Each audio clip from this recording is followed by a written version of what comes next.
Hi, Dad. We've done this intro a couple times. This is my dad. He has been a creator for several years in terms of doing, you've done some podcast work, but you've mostly been a writer for about 29 years. And that's also why I wanted to ask you some things, because as Twitch streamers, we are creators, but you've been doing the creative process for many years. Right. And I know that in terms of balancing things, in terms of approaching things, you probably have some perspective, and there are some issues that as Twitch streamers and as creators, some of us run into quite frequently. And one of the problems that I see that arises, even for myself more recently and a lot of my friends, is that we get a lot of anxiety around being creative, about creating content for people. And I'm curious, how would you suggest that we handle that? Because with the creative process, there can be a lot of self-doubt. Well, for one thing, what I'd like to say, Hermit, I can be taught. Is that not only have I been a writer, but your mother and I have made probably about 12 1 to 2 hour movies, as well as podcasts. I mean, we train people how to do stuff, and we've learned how to be in front of a camera. And there's a difference between writing something down and having a camera fixed on you. I would say that what it is, the difference between the two, and everybody that you're working with is in front of a camera, is that it is, because if I'm thinking about it in terms of Ayurveda, which is one of the things that your mom and I teach. The eyes are the window to the soul and everything like that, but the idea of fire in the eyes, and a kind of projection of oneself that is far more daunting than just the written word or even the spoken word. Okay? So there's many dimensions to why this can be so hard and why it can be so challenging for so many, because what you're asking yourself to do is being in some ways more honest and authentic than most people have to be. So in some ways it is a fantastic opportunity to really hone one's ability to be in front of others in a relationship or however. I mean, that's why I really was pulled to it in some way, was to kind of like help teach myself to refine how I speak to people. It's one of the kind of the jokes. It's why I don't swear on stream, because you and Mom for a long time were telling me that I just swore all the time instead of saying and as a result, I felt kind of pulled to try and fix that a little bit, and I realized that I can authentically be myself while also changing my language, so that I can actually communicate more authentically with people as opposed to certain things. And it's not to say that I think that swearing is necessarily a bad thing, but what I was realizing, it was a crutch for me. Realistically, it wasn't actually something that was enhancing my ability to communicate with others. It was more like a shock value thing, that when I got uncomfortable, I would fall into swearing, because either it would be comical or it would allow me to create distance between myself and somebody else. And so as a result, I was actually being less authentically myself with other people.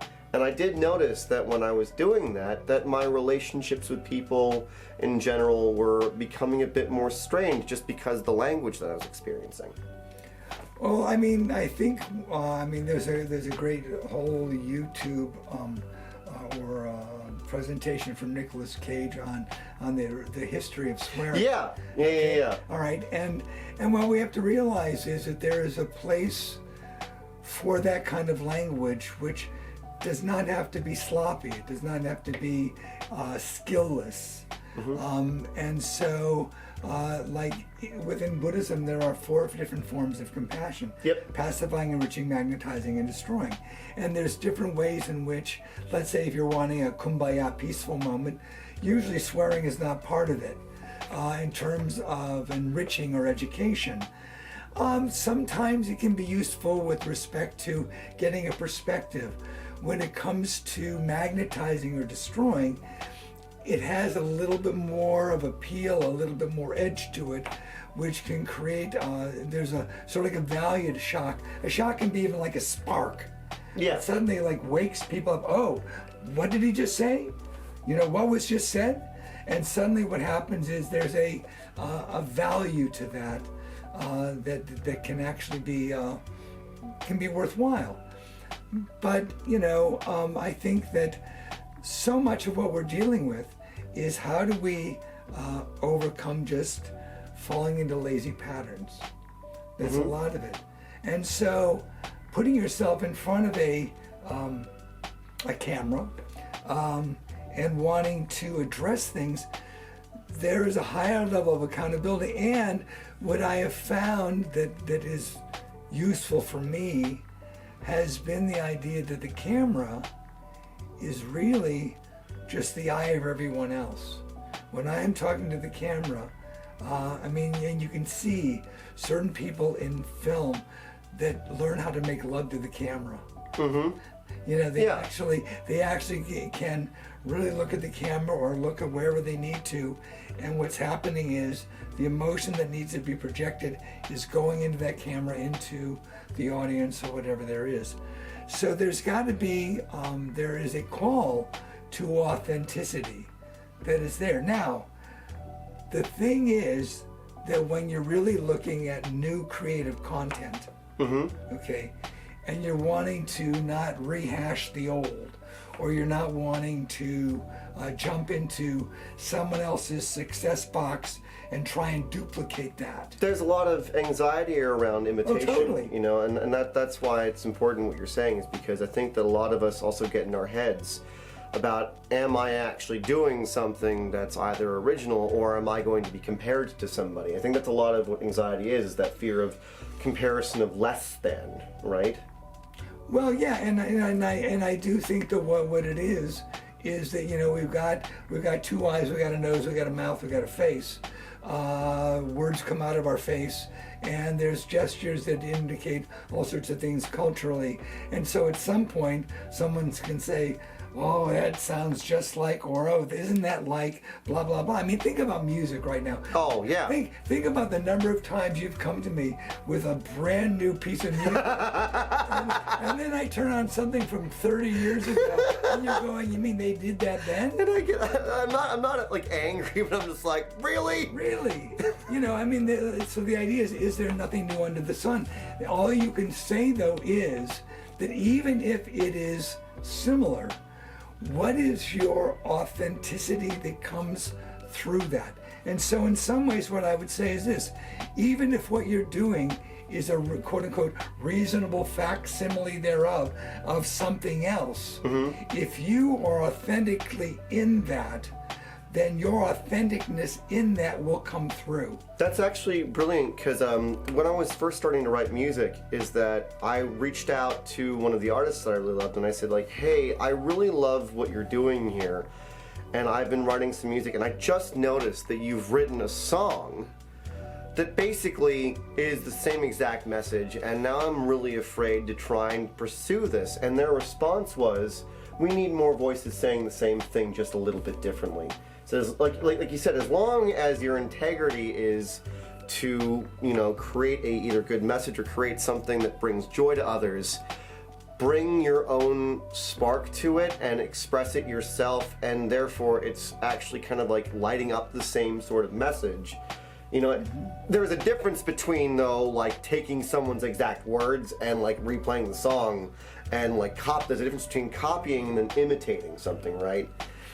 And there's a lot of fear around that. I mean, what I would say is, and this is the sad thing you see in terms of political messaging or news messaging, is let's say so-and-so has quote-unquote a winning formula. Okay, and then what ends up happening is, oh, I need to either look like that or speak like that or use the same phrases like that in order to be accepted, because they are being accepted. And in the end, what you look at is, well, it doesn't sound right. It's kind of like, it's so in that way what happens is we have a fear that if we do our own spin, that for some reason it's not going to be as well received as that particular one. And the answer is maybe it won't be, but it'll be yours. And what will happen is it's much easier. It's much easier to go from your reasonable facsimile thereof, or your sort of like spin on things, to spin into something new. Right. So even though it is almost as if it's like that, if it is authentically who you are, then more than likely you can creatively leap from that. But if it's all you're doing is just, ganking someone else's stuff, then essentially all you're doing is digging yourself a bigger trench to get out of. Because when are you going to finally step into what you are? And in terms of that, if it's going, the more you step into like new creative material, I would say you need to be kind to yourself. You need to realize that there's going to be anxiety. There's going to be a sense of, where am I going with this? And, and as a result, and I've mentioned this phrase to you many times, the phrase "not afraid to be a fool." Which I've lived by not now afraid more to be recently. a fool. Yeah, exactly. In other words, what happens is, and then the other phrase, this will tell you what my age is. I am a really fan of Tom Petty, and Hermit used to bang drums to Tom Petty. Okay? All right. But the phrase, free falling out into nothing, which in many respects, when you are in a really creative mode, it is a free fall. And to some extent, you need to capture that exhilaration rather than, and realize that there's fear in there, there's panic in there, but there's also just, it's kind of exhilarating, Well, that's what David Bowie, there was an interview with David Bowie, and he was saying that if you work too comfortable, you're working in the wrong area, right? Like if you're rehashing the same thing over and over and over and over and over again, and you're comfortable in it, then realistically, like you're not actually in the place to create something exciting. And usually what happens is when you are finally in quote unquote the zone of creating what you want, you can't stop until it's time to stop. It just goes. I mean, I used to find myself waking up at 1 a.m. with a sentence that needed to be written down. And sometimes that sentence would then bloom into a paragraph or a chapter. And sometimes it was just, I needed to put that sentence down, and that was enough. That was enough for right then and there. And then the other aspect of it is, in terms of real creativity, is I know in writing people say, to create a schedule for yourself.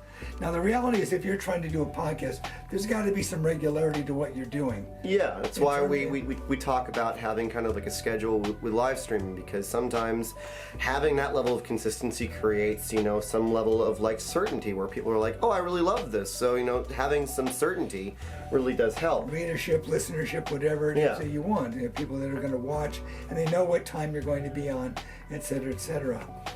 And in that regard, what I would say is it's very important to give yourself enough personal space in between to allow yourself, knowing that you've got a schedule, knowing that you've got a time you're going to be on, that in the time that you are off, that what you are doing is honoring how to take care of yourself to allow that creativity to be there.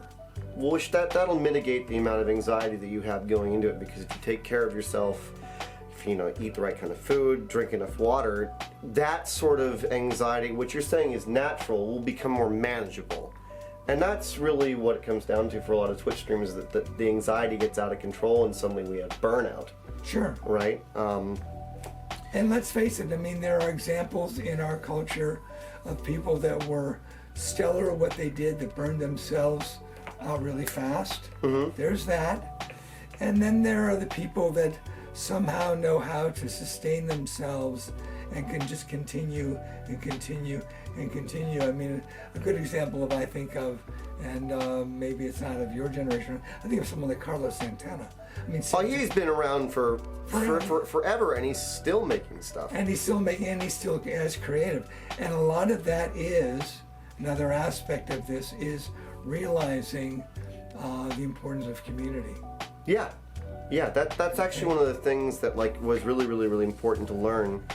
That is very scary for a lot of Twitch streamers, is being in trust of the fact that like if you build friendships in a community, if you need to change something, you need to trust that community, right? Because realistically with digital media, like what we're taught is that if you're not constantly doing things, suddenly you're going to become irrelevant. And the reality is like that cheapens who you are, and that anxiety prevents a lot of us from really learning from what we're doing and actually changing our creative process to really help not only facilitate self-care for ourselves, but also so that if we don't trust our community, then we start showing up and we have this experience where we're actually coming from a depleted place. And I've seen it, you know, and I've talked to friends about it, and they've reached out to me and said like, you know, oh, I just felt really off this evening. And my question has always been like, you know, were you really ready to like do something creative this evening? Their answer like 99% of the time is no, but I was scared to not do it because I didn't want to disappoint anyone.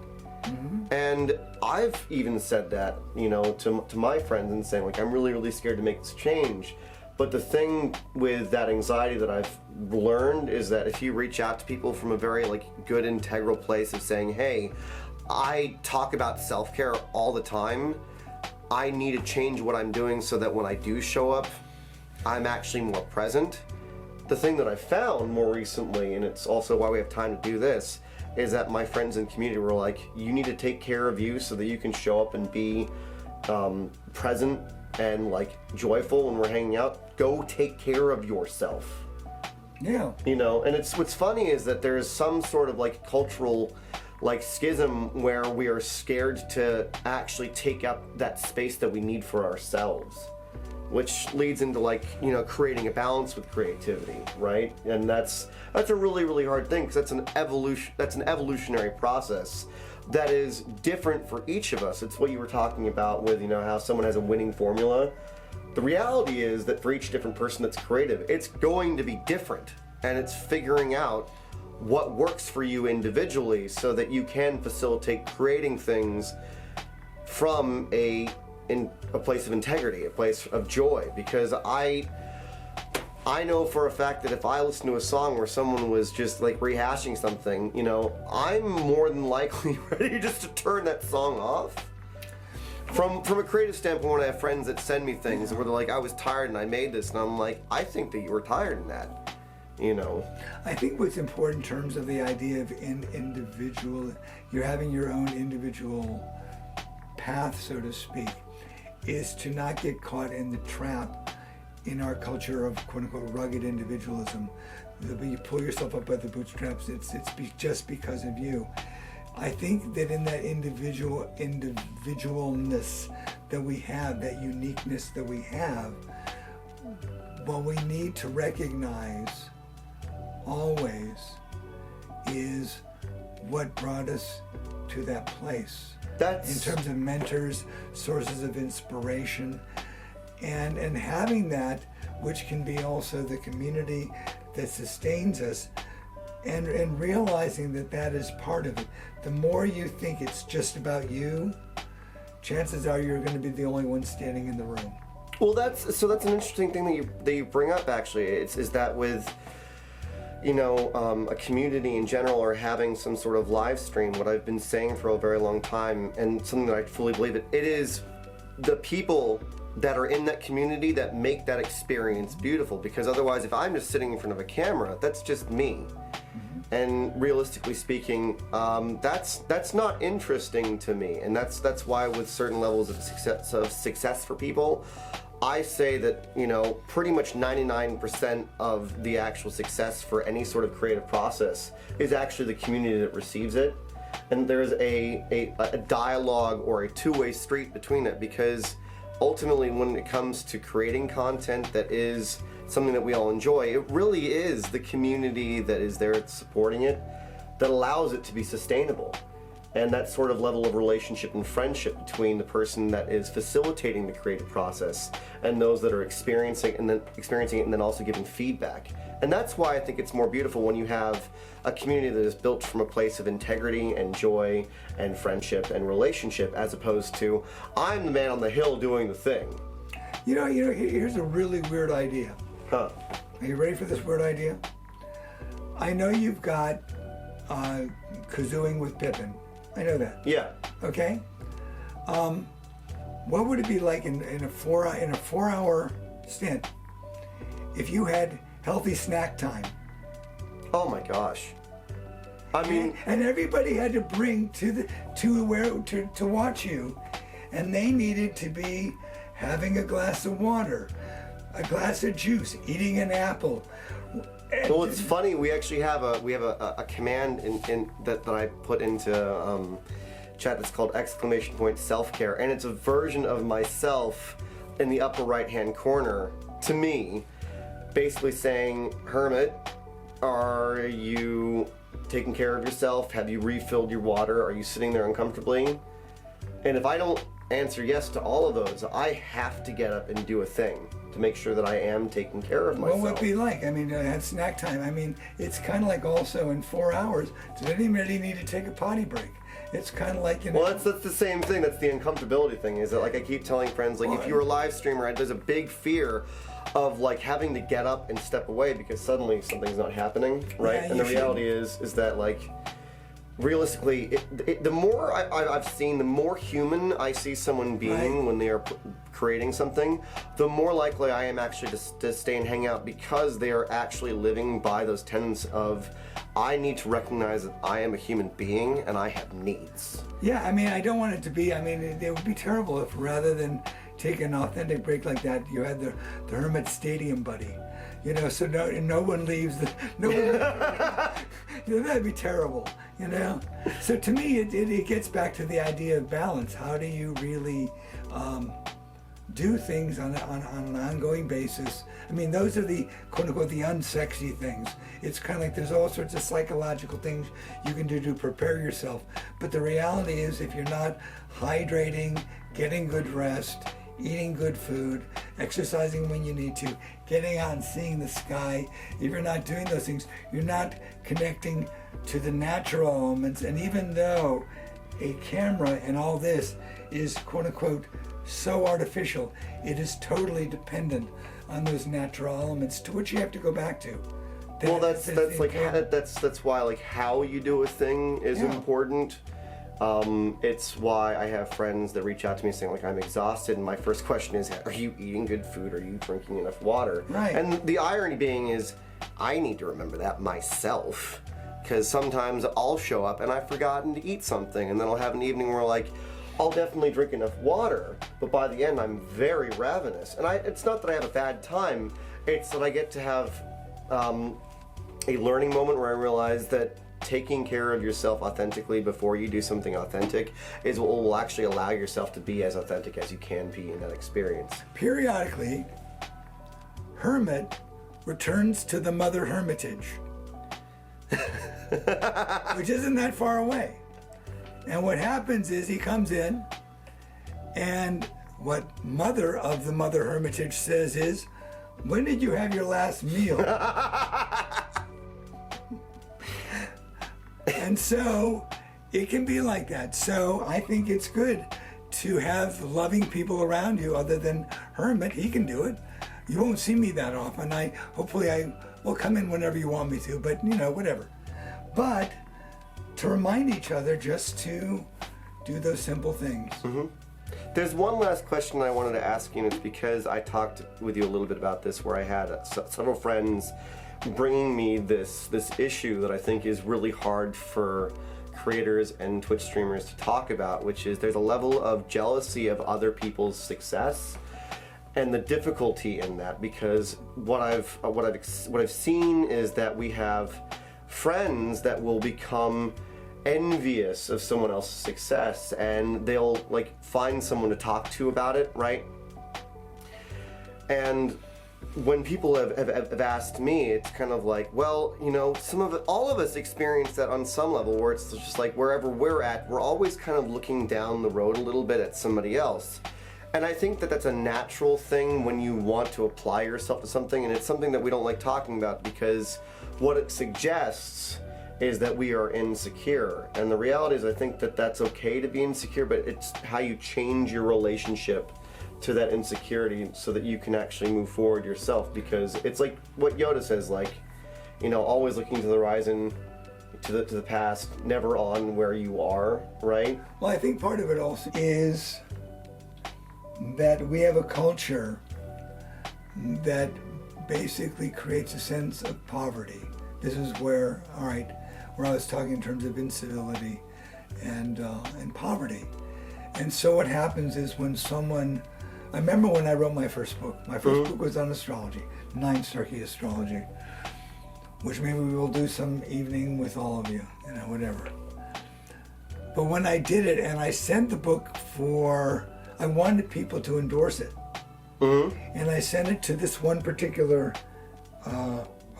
like secretary of this one teacher, and they said, well, isn't this going to compete with my book or my teacher's book?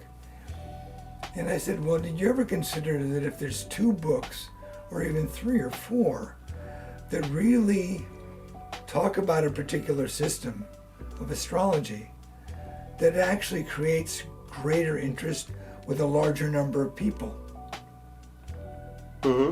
And so I don't look at it as being my book or my whatever I do has got to be the only thing out there for this, because the whole world has got to be watching me.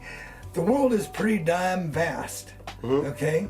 So to me, what I look at is, what if on Twitch there were 100,000 authentic conversations? Wouldn't that be incredible? That what you could do 24/7, whenever however you work, however you sleep, or whatever it is, that you can actually tune into somebody that has something that you can connect to because it's authentic. So it doesn't matter that it's like that or whatever.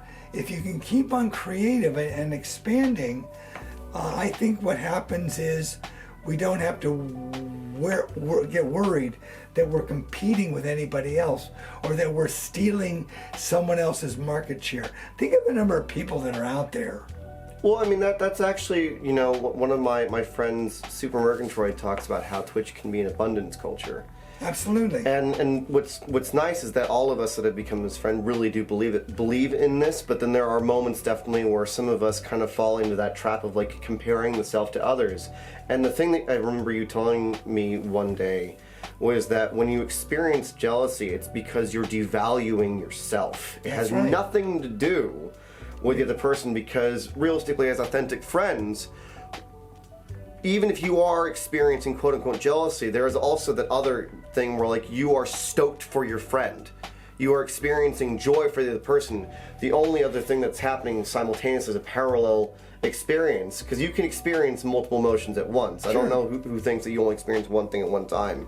You can experience joy for someone, but then you can also have like that lingering feeling in the back of your head where you're experiencing jealousy.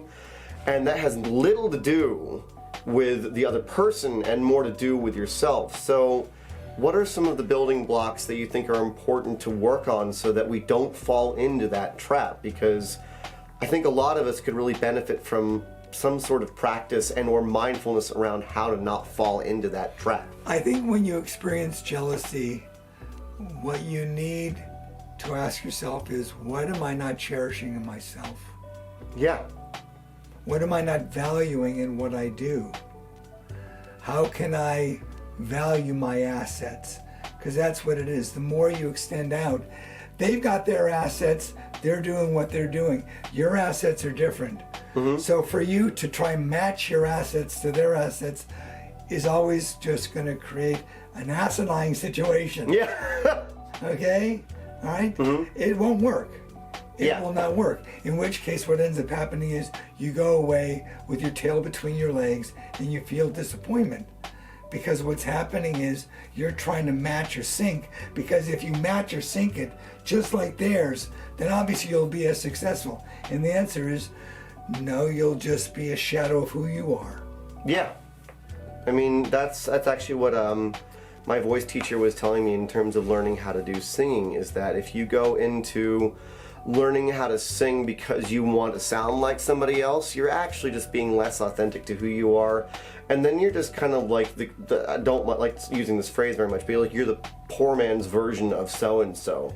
And so you're never actually learning to develop your own instrument. Really, you're just trying to be like somebody else, and as a result, you will always be disappointed with the fact that you are not quote-unquote someone else, and you should not be striving to do that. You should have a different relationship with your own process, which is, how do I refine myself so that I can authentically express who I am? Because ultimately, that's where the joy is. When you're authentically being you in that space, that's where the joy is, and that's also where the connection is, right? Right. And what we're talking about is a second chakra issue. For those of you who want to look at chakras, this is a second chakra issue. Because the second chakra, in terms of what people are going through, is lack of self-esteem, lack of worth, the fear around creativity, etc., etc. That is Tantien. That is the center of the body. That is literally how you ground as a person. So if that area, in terms of you comparing yourself to another, they're standing in their ground, you're standing on your ground. That's where you are. This is Tantien, is what roots you to the ground. How do you make your own stand? And in order to make your own stand, you have to know what your assets are. You've got to trust your own assets. When you trust your own assets, when you trust the ground you're standing on, then what you'll find is it won't matter. You can celebrate somebody else's success very easily. You can celebrate that creativity, because what you're seeing is, in another space, creativity is happening. And that's fantastic. So that really does lend into also like a certain level of self-care, is that a lot of my friends sometimes will also come in and they're very, very, very compassionate to each other, but then we'll have a conversation on how they're having a hard time doing it for themselves. And that's why, my dudes, we're talking about this, is because all of us need this reminder, is that you need to remember why you are doing the thing, how you are doing the thing, and making sure that you're having a good time doing the thing. Because if at the end of the day you're not, then you really need to adjust why and how you're doing it. Otherwise, you will burn out. That's right. Right? Yeah.